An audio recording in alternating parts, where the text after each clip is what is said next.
On December 2, 2001, a titan didn't just fall. It evaporated. This wasn't a slow decline or a victim of a bad economy. This was the largest corporate heist in human history, executed not with masks and crowbars, but with fountain pens and spreadsheets. Imagine a company so powerful it could manipulate the weather, so prestigious that the brightest minds on Wall Street begged to work there, and so profitable that it appeared to be printing money. But beneath the gleaming glass of the Enron headquarters in Houston lay a $74 billion black hole. This is the story of how a group of men who believed they were the smartest guys in the room convinced the world that debt was profit, that failure was success, and that they had discovered the secret to infinite growth. Right up until the moment the handcuffs clicked shut, the heist began with a simple, arrogant premise: that the old rules of math no longer applied. To understand Enron, you have to understand the culture of extreme competition that defined every floor of their skyscraper. It was a gladiator pit where the bottom 15% of performers were fired every single year, a process known as the Performance Review Committee. This rank-and-yank system created a desperate, cutthroat environment where the only thing that mattered was the stock price. If you weren't making the numbers go up, you were dead weight. This pressure cooker gave birth to a revolutionary piece of creative accounting known as mark-to-market. In any normal business, you record a profit when the money actually hits your bank account. If you sell a car for $20,000, you have $20,000. But under mark-to-market, Enron could sign a contract for a power plant that wouldn't even be built for 10 years, project how much profit it might make in the future based on their own wildly optimistic models, and then book all that hypothetical money as cold, hard cash today. It was like winning a hand of poker and claiming the winnings before the cards were even dealt. If the deal eventually failed, they didn't report a loss. They just signed another deal to cover the gap. It was a financial treadmill that required more and more speed just to keep from falling off, a cycle of deception that demanded constant, explosive growth to hide the previous year's lies. One of the most egregious examples was the Dabhol power project in India. It was a massive undertaking that was plagued by local opposition and logistical nightmares from day one. In reality, it was a disaster that was bleeding money. But on Enron's books, well, it was a multi-billion-dollar success because they simply projected that the energy prices in India would be high enough in the future to justify the investment. They paid themselves massive bonuses based on these imaginary profits, while the actual plant sat idle. But even this wasn't enough to hide the mounting mountains of debt. Enter Andrew Fastow, the CFO who turned accounting into a magic trick. He created a web of thousands of off-the-books companies with names like Chuko, Jedi, and the Raptors. These were the trapdoors of the heist. Whenever Enron had a bad investment or a massive debt that would make the stock price drop, they would sell that asset to one of these shell companies. On paper, the debt vanished.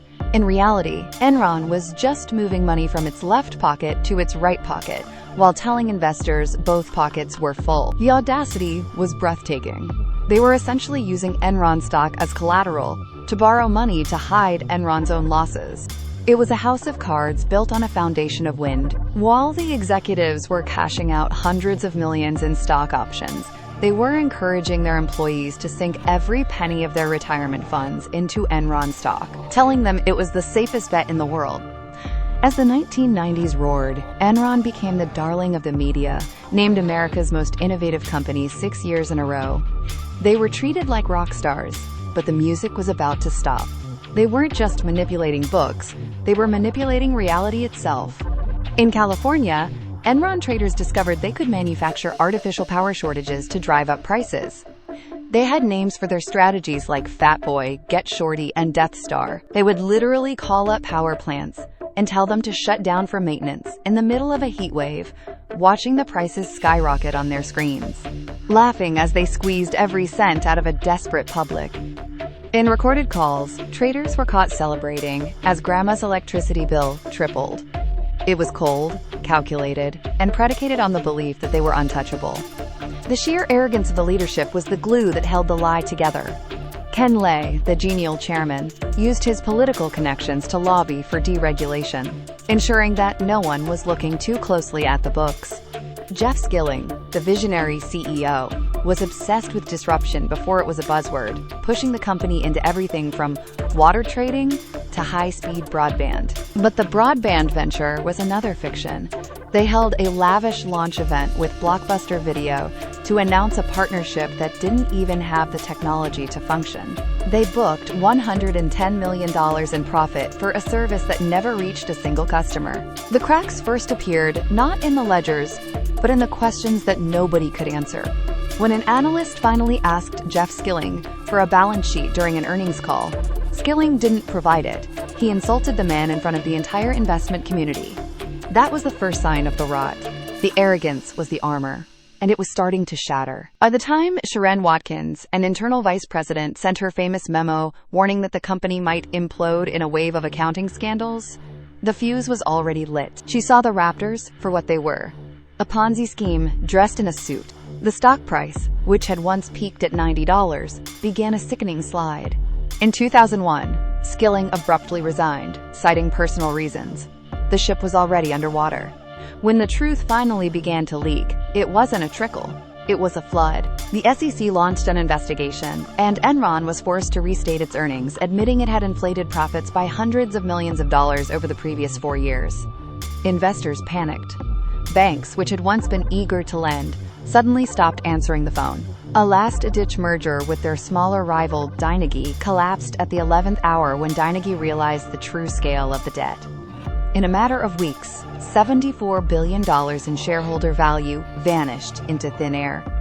On the day the bankruptcy was filed, the atmosphere in the Houston headquarters was one of pure shock. People who had been millionaires on paper the day before were now carrying their belongings out in cardboard boxes. 20,000 employees lost their jobs, their pensions, and their futures in an afternoon. The smartest guys in the room were revealed to be nothing more than common con artists on a grand scale.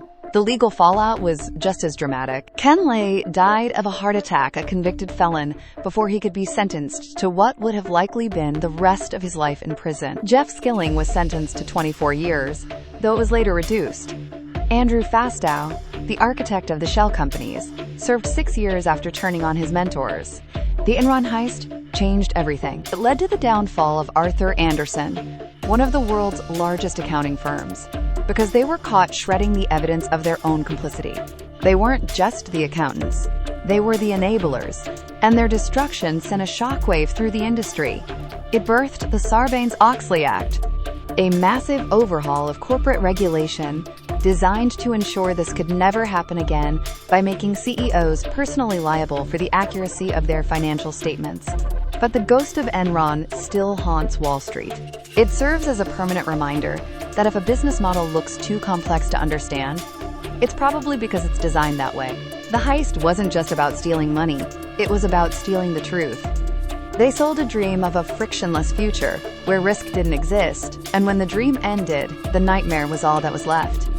They didn't just break the law, they broke the trust that holds the entire global economy together.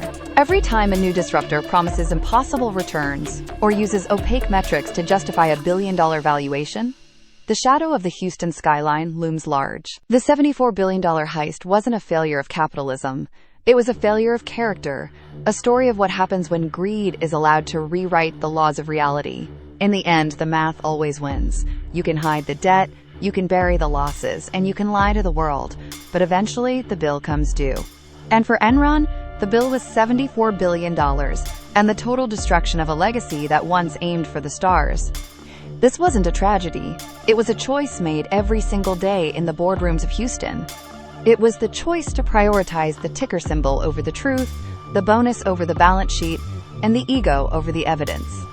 As the dust settled on the empty offices and the shredded documents, the world was forced to confront a terrifying reality: that the pillars of the global economy were only as strong as the integrity of the people who built them.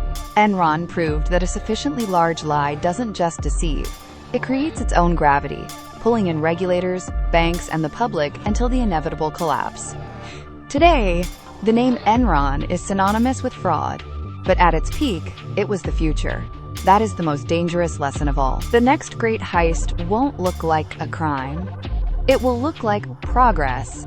It will come wrapped in the same language of innovation and disruption that Ken Lay and Jeff Skilling used to charm the world. We look back at the footage of their lavish parties and their arrogant speeches, and wonder how we could have been so blind. But the truth is, we wanted to believe. We wanted to believe that wealth could be conjured out of thin air. Enron didn't just fool Wall Street, they fooled us all.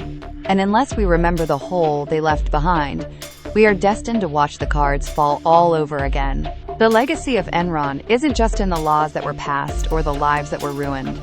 It's in the skeptical eye we now cast on every too-good-to-be-true venture. It's in the understanding that transparency is not just a buzzword, but the only thing standing between a healthy market and a criminal enterprise. The heist is over, the actors are gone, and the building has a new name, but the story of Enron remains the ultimate cautionary tale of what happens when the pursuit of profit loses its moral compass. In the silence of that empty Houston boardroom, the echoes of the $74 billion lie still ring loud and clear.